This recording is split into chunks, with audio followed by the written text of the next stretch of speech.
We gave you the AEW ratings, but due to popular demand, we're going to engage more with our comment section. Welcome back to Fog Wrestling. This might not be the new normal, but you know what? I thought it'd be a good way to address the millions and billions of Fog Wrestlingnites out there. And yeah, we're going to respond to, well, I mean, I'll admit, I'm guilty. There's two of us on this channel. I don't really respond to people in the comments. I do the odd time, especially when some people are talking absolute mince, you get me?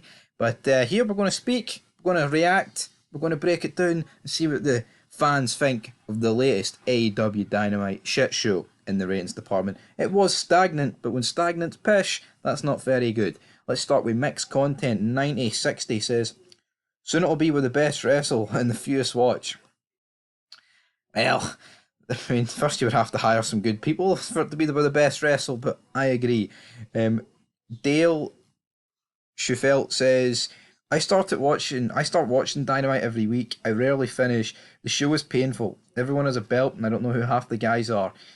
I mean, I could have written that myself. We watch it every week. Don't know who half the guys are, and why has everyone got a belt? I mean, it's pretty much what we say every week in the reviews. It's like, championship belts should mean something, right? And when it's watered down and pretty much every second person's got a belt, then what good is it? You know, I just don't get it. I just do not understand it. Like, as bad as WWE is, you can't say it's littered with belts. I would say NXT's getting close to being littered with belts for a 2-hour show, but the main rosters I think's alright. D-Mac says, if they lose the TV deal, the cope is going to be glorious. It will be. Ben Getting It says, the only thing people watch on linear TV is live sports, so I don't see them losing their TV deal. However, AEW may not have the bargaining power they once had. Also, if WBD loses the NBA, then they'll have to replace it with some product, regardless of how it's viewed from the public.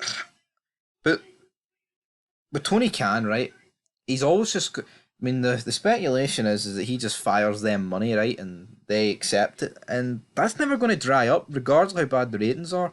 But I guess push will come to a shove at some stage of the game, and they'll have to be like, you know what, it doesn't matter how much money you're offering us, the ratings are fucking shite, Tony. Alright? One Dada Man says, somehow the fans will defend this. No defending it on here for us, certainly. Nameless Jedi says, when Vince's bad creative was smothering WWE, AEW felt like the cool alternative. Now WWE feels cool again, and Tony Khan's antics have made AEW feel uncool. It's actually scary how true that is. They became what they out to destroy. Here, you could argue the same happened to WCW. It was the hip-hop, fresh feeling of WCW that helped it initially.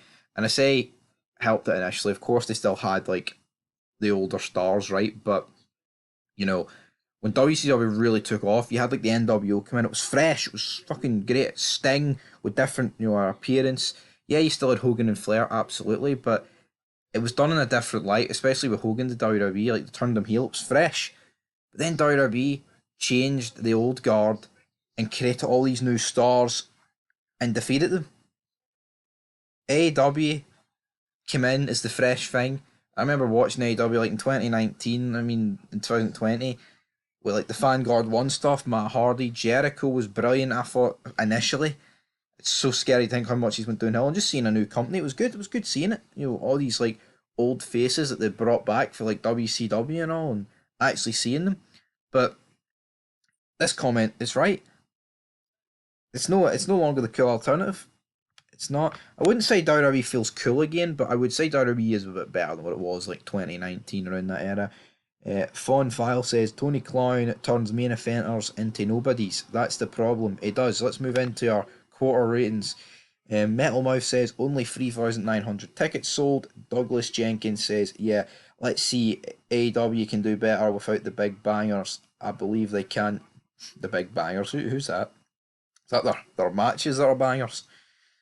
Laddie, Gunther, we slappy tovers titties, laddie. Right, KD Burger says, not sure what your issue is with larger people. What do you mean what our issue is with larger people? Elaborate. Are you talking about? I mean, their skin's elaborated, their flabs elaborated. Is that what we're on about? It is. Judd Shutty 70 says, Elite and Jungle Jackass promo. The so-called superstar cuts a promo and loses to the woman that normally drive women away, but when you follow the Elite, good chances to improve. No, I don't get right. CM Punk, I thought was an alright promo on Raw, but the Jack Perry line was flat. People are making out that Jack Perry's better on the mic than CM Punk. He's that much better that in Dynamite they came out at the end and only the Young Bucks spoke with FTR. Jack Perry's that good, they even gave Okada mic time over him.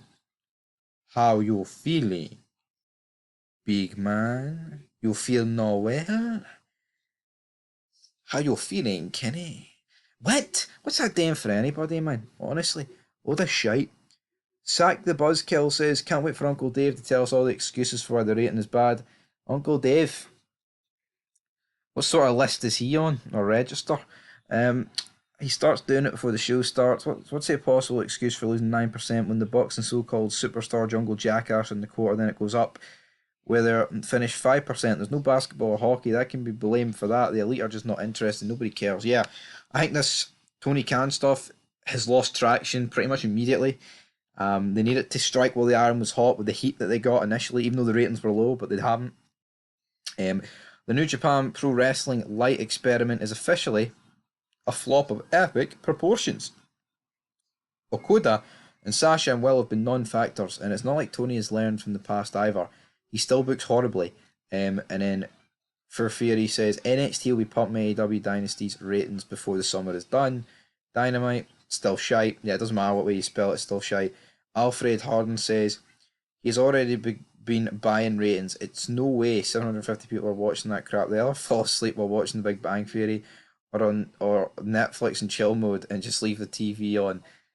Here, two realistic options. I mean, that's why the best quarter is when the Big Bang Theory ends and Dynamite starts, because not everyone would turn the channel off straight away. Big Bang Theory ends, you could go to the toilet, you could go get something to eat, you could walk the dog for 10 minutes. I don't know what your routine is, but that's why it peaks with the Big Bang Theory. As for the Netflix and chill mode, I couldn't think of anything worse than being in said motion of Netflix and chill, looking up on my television screen and seeing half the shite on AEW.